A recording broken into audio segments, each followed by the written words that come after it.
Well, from the studios of Community Media and in partnership with the Gettysburg Times, we're giving you a new look today at what's happening in and around Adams County. I'm here today with Andy Andrews and Liz Caples from the Gettysburg Times, who are here to help us with the stories and talk to us about what's happening in the Adams County area. My name is Gerry Stoltzfoos, and I'll be your host today. First thing that's of interest to me from some work I do with horses is I hear that a fire killed 12 horses at the Hanover Shoe Farms on Sunday. Tell us about that. What happened there? Yeah, that was a terrible tragedy for the community, especially as Hanover is known all throughout the state and probably throughout the country, probably throughout the world. So it was very tough on a lot of people there. They're known for horses? Yeah, they have a horse operation Hanover in Shoe Union Farms. Township. Yeah. In my past life, we've covered them several times, in terms of what they were doing and what in their expansion and some of the things they've done. Thanks to the work of Richard Franke, one of our staff writers, he keeps his ear on the scanner. We have a police scanner going all the time, so he picks up these things. He has help from Darrell Wheeler, our photographer, who's also his ears to the scanner, plus Facebook pages, posts. People send him emails, send him texts. So he's in touch with he has a lot of relationships that he's developed throughout the county to find out when these things happen. So we proceeded with that story, and going back to what Bill Jacobs told me, the fire chief in Fairfield, he said the conditions are dry out there. So when you have 40-mile-per-hour winds and you have a fire, that could be very dangerous. So you got to watch your burn. You got to watch what you do outside because we're still dry. Bill keeps reminding me we're still dry. So to be careful about fires and open areas and what could happen. Even after the rain last night, we're still dry. Yeah, we're still dry. We're still in a drought, and we got. I had a story in myself that I wrote in the Times about those conditions and to keep people's top of mind and make sure they're top of mind about what's happening out there. So the fire started in a manure pile outside the barn, which is wild. What is that about? Well, they're still investigating it, so we have to figure out what happened. Sometimes you get spontaneous combustion. We've heard stories like that when I was in the farm publications. Hay piled together, stacked together tightly over a period of time can start to decompose in heat, and you get the fire outbreaks. But that's speculation on my part. I don't know. And I had heard originally they were saying 14 horses died, and then they found a mare and a foal in a meadow or something. Is that what you're hearing? Yeah, we're not sure if they escaped or if they were already there. That's questionable too. So it's something we'll have to come back to. And amazing. After the investigation is done. That's an amazing story. Yeah. And then there's a story about the first responder, and the first responders are mourning one of their own. There was a responder in East Berlin who was serving as an EMT, an emergency medical technician, and had some kind of a medical event and died. Another sad story. Hopefully we'll get to the better news later on, but very sad for an East Berlin resident who was dedicated to his work, was just trying to do the right thing, and I think they tried to handle it in a way that they knew how, by transporting him and by watching him, but these kind of things happen. Yeah. I mean, I had a relative dying on the way in an ambulance to a hospital, passed away recently. And so that those kind of things happen, and it's very sad for the community. Very, very sad situation.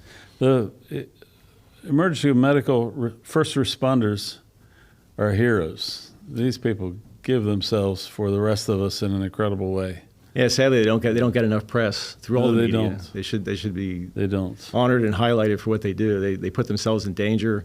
They help people out who need help but don't necessarily want it. And so they have to deal with a lot of the personalities. They are very much appreciated. Yeah. And it's a tremendous loss to lose one of them. Then we have Strabane Township revisiting a solar overlay change. What is a solar overlay? I get solar, I have solar in my house, but what is a solar overlay change? I think they're working on a large-scale solar array, and I think there's some changes. And I think Richard likes to get into the weeds of what's going on. He was the writer that covered that, and try to figure out what is going on with the dynamics and making decisions. He's close to that story, a lot closer than I've been. So I got to give Richard kudos for tracking that, and he's been on that. It seems like months and months and months. So he's trying to cover what's happening with that overlay. But we'll see what changes happen. I wanted to see if it's going to actually be constructed, and what changes they're going to make, and what. How many solar farms are there now in Adams County? I wish I knew that. Two. Are there more than my two? caveat is I'm new to the area, so I'm not as familiar as I'd not like to be. I'm a learning stage since January 12th is when I began at the time, so I have to catch up with a lot of things. I'm only aware of two of them at this point, but there could be more. There's probably more. Yeah, Richard is the source. You can always contact him and see what he knows about it. Then we have the story of the state awarding $125,000 for the Gettysburg Address recreation. This is a really excellent event. Tell us about that. Well, they want to bring a reenactor in. They're focused on his address. I mean, everybody loves his address. It's quoted everywhere. Coffee mugs to hats to everywhere, and it's just a big part of the whole 250th anniversary. They want to highlight that this year of America's 250th, and highlight the fact that it was a very. Is it new for the state to invest in it like this? I've never seen this before. It surprised me that this happened, that they would do that. I've never heard of a state paying for a reenactor. I know a lot of reenactors, and I'm sure they welcome that, but I'm sure they got a good actor that would serve the. The $125,000 is for more than just the reenactor; it's for the whole event of some kind. I'm guessing, which is probably going to be huge because it's the 250th. Yeah, we haven't had the details about how they're going to do it. The actual logistics of it. That's something we'll have to look at. We'll come back to that in a follow-up story. James Geddes was the big Lincoln reenactor for years, but I think he passed now, didn't he? I'm not sure. Yeah, he passed. I believe he did. Yeah. So there must be new ones cropping up now. Yeah. James Geddes was really good. I heard him on 3 or 4 occasions. He was excellent. Yeah. Could make you feel like you were actually hearing Lincoln. Yeah, as a kid, I remember reading the fact that we had the July battle. Why it took so long until November for him to give the speech. Yeah. It just I couldn't wrap my head around that. It seemed like a long time. Yeah. So, that's the only thing I keep thinking about when it comes to that speech. Well, Gettysburg had a huge disaster on its hands when tens of thousands of soldiers were killed, and they had to figure out how to handle it. I was told you could smell Gettysburg from Harrisburg for months. Yeah, I've heard some accounts where they were walking over bodies. The bodies were just on Baltimore Street. I think apparently there were bodies from. It was incredible. It was just incredible disaster. This very disastrous battle. But Liz is following the 1863 movie, so they filmed on Baltimore Street recently. So has an update. She had an update recently in the Times. So, but she'll follow that and continue to look at that. So there are certain beats that our writers are on. Richard with the solar panels, and Richard covers the borough of Gettysburg, Cumberland, Strabane. He and Liz has her areas that she covers pretty intensively with districts and with the municipalities. So that's part of what she does. So we'll continue to highlight what happens in there. I'm sure it's going to be fascinating. Gettysburg is really going to be a centerpiece of the 250th celebration for this country, I would think. Yes, it is. And Destination Gettysburg, everybody all the partners involved with that, we're going to be more highlights and more things happening as we get closer to that event. So Gettysburg is just such a major part of the American story. You can't read the American story without it. Right. And so I'm really glad they're investing in doing something incredible for that particular event. I think it's going to be huge. It's amazing how they stay in touch. Even like Ron Maxwell, the director and writer of Gettysburg, the movie. He had sent me a letter to the editor, and I'm thinking, yeah, right, it's coming from Ron Maxwell. So I said, Ron, send me your phone number. So I'm talking to him, and I'm like, it's Ron Maxwell.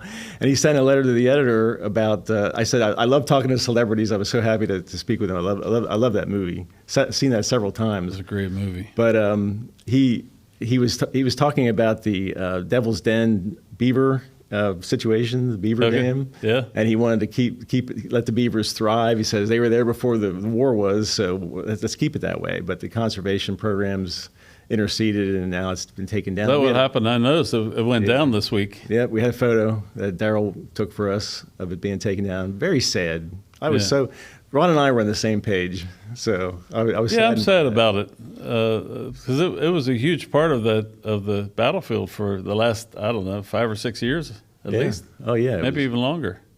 Yeah, it was a significant aspect, but I think the controversy is between people who think, well, we got to preserve the battlefield, we got to keep it like the conditions were in 1863, and there's other people saying, wait a minute, the natural creatures of that land were there way before humans. Yeah, they have a right to be there in their milieu and how they survive, how they live.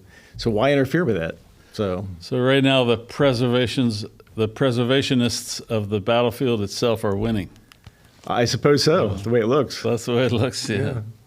So the state awarding the money to Gettysburg, I hear there's a pretty big production going on with the recreation of Lincoln's visit. He comes in on a train, which is really significant to me because Lincoln writes that he had some kind of a supernatural experience with God. I think it was on his way to Gettysburg that was really powerful in his life and seemed to have an impact on his speech that day. And then his staying at the Will's house on the square, and I think walking down to where the event where he did the speech. You know anything about these things? Details have not been released yet, but we'll get them in the paper as soon as we know them. Yeah. I want to be precise about being able to answer that. I'm hearing fun rumors about all this stuff. It sounds really great. Yeah. I really love what Lincoln did there and what we learned really about Gettysburg. He really helped bring a focus on Gettysburg and the value of the Gettysburg community that was really strong at that point. And I guess most of the battle was cleaned up at the point that he got here, which is why the battle was in July and he came in November. There was quite a distance between those two times. Yeah, well, that explains it very well. I think you hit it on the head. They had to clean it up.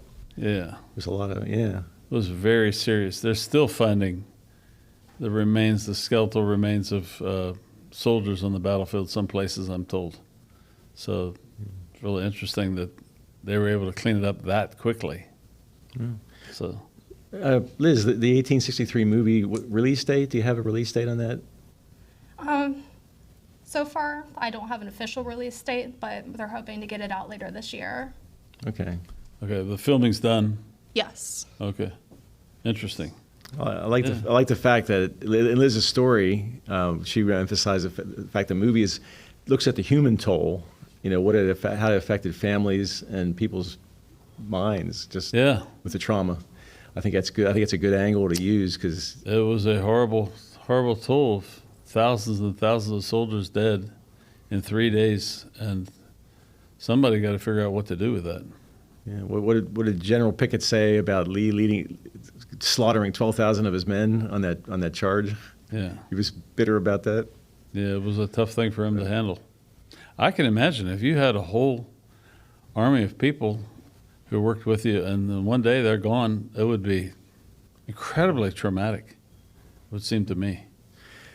Yeah, and those involved in the war, I have a reenactor column I'm going to be putting in pretty soon. I'm trying to keep it on my vest, but it's a well-known reenactor that has a 2-part column that'll be in the Gettysburg Times as soon as I figure out the logistics of where it's going to go. Yeah, but he's very well known, very well respected. Ron worked with him in Gettysburg. I've known him, this column writer, for 30 years. And I always think of the penultimate reenactor as this guy. His first name is Larry. That's all I'll give away. But he's just the penultimate reenactor. And he is so in love with his reenacting. I scratch my head thinking, yeah, what is it about it? Like I'm trying to figure this out. But to be in a wool coat, in summer heat for hours on end, Must be interesting. Yeah, I he always talks think that about- too, and I see them out there reenacting. It must be interesting. Yeah. I wonder if they have any trouble keeping their ranks filled. Well, the first thing I thought was hydration. Are they going to be able to Yeah. stay hydrated and not, pass out? And when they had the reenacting, I think I read it about Gettysburg, that they had something like, I don't know where I read this. One of the accountings of the whole thing was that, and the reenactment aspect, not the actual battle, but the reenactment aspect, I think they had 100 people visit the hospital for dehydration and heat exhaustion in the one day. I think Larry wrote about that. I mean, it may be in his column, but they had quite a few visits to the hospital because of heat exhaustion in the middle of summer with the heavy coats. So yeah, there's I can imagine. a little bit of a toll even when you reenact. I can imagine, So- yeah. And Liz is here to talk to us about a bird watching story. So I'm fascinated by bird watching. I'm not much of a bird watcher, although I have some outside my house that are fun to watch every now and again. So talk to us about it. Yes, I did a feature recently for our April edition of Adams Country about bird watching around Adams County. And I talked to a lot of members of the South Mountain Audubon Society who taught me a lot of great things about bird watching, and there's so much that goes into it that I didn't know about. You're a bird watcher? I am not. I Okay. have pet birds. All right. So there must be hundreds of different birds in Adams County, right? I think one of the men I spoke to said there were 163 or more logged in Wow. Adams County. Okay, 163. Mm-hmm. I think I have 15 or 20 of them outside my house. An awful lot of birds. A lot of the usual stuff, and some I can't name or don't even recognize. So tell me about your story. You wrote a story on this and must have gotten deep into the bird watching world with your story, right? Oh, yeah, and it's funny because it actually came out of the whole beaver controversy, which I Really? also did a story on, yes. How was that tied together? There were some professors up at Gettysburg College that had ecological concerns because a lot of different bird species had come about and started inhabiting the beaver pond area. Okay. And draining can the see beaver that. pond that would get rid of their habitat. And so a lot of bird watchers were concerned. Did they completely drain all the beaver ponds? To my knowledge, they had just started recently. Draining them? Yes. Yeah. I was out there a couple of days ago and I saw they were completely drained, and I felt a little sadness about that. Yeah, that's what I heard recently. is Enjoyed the they- beavers. But I guess it's not exactly the way the battle was, right? We didn't have beavers at that time, at least there's none on record. Is there? Not to my During the knowledge. battlefield? So, okay. During the battle, I mean. All right, so how does the bird watching community in Gettysburg work? Is there a club? Is there a major bird organization here in the county? Yes, so we have the South Mountain Audubon Society, which is a chapter of the National Audubon Society. Okay. And they have a good number of members. And the club meets up regularly, and they also go on nature walks. And they share their Okay. knowledge, they share their experience. And there's also a lot of informal clubs on Facebook, Yeah. Facebook groups. Yeah. The only bird watching experience I have is my wife's mother and grandmother were big bird watchers. So every now and again I hear from them a little bit. But that's my only real bird watching experience, I guess. I'm glad it's flourishing in Adams County. I'm glad there's a lot of people watching our birds. That's great stuff. So Liz, you said you found out some things you didn't know. Mm-hmm. You learned some things about the bird watching community. Tell us about those things. So I learned that birding takes a lot more knowledge and patience than most people realize. Like, it's a whole hobby, and there's so many people in the county that participate in it. Okay. Tell us about some of those people, some of the people you met. I talked to Evan Vath, who is the vice president of the South Mountain Audubon Society. Okay. I also talked to Lynette Mansberger, who is the president of the South Mountain Audubon Society. All right. And what did you learn from them? I learned from Lynette that birdwatching is something that you can do just in your own backyard. Okay. Yeah, well, that's what I do. It's I watch them outside my impressive. front window. Really. And enjoy those birds a lot. What is your process for putting together a story like this? How do you go about finding out about the Audubon Society and all of these people? So first, I look at the big picture, and I ask myself, well, what local resources exist? And then I go about Okay. researching and finding local groups. And then that's when I reach out to them and I tell them my intentions, that we would like to do a story about bird watching for one of our Adams Country editions. Awesome. And from there, I talk to them and I kind of let them take the lead, and I learn from them, which I think is very important. Yeah.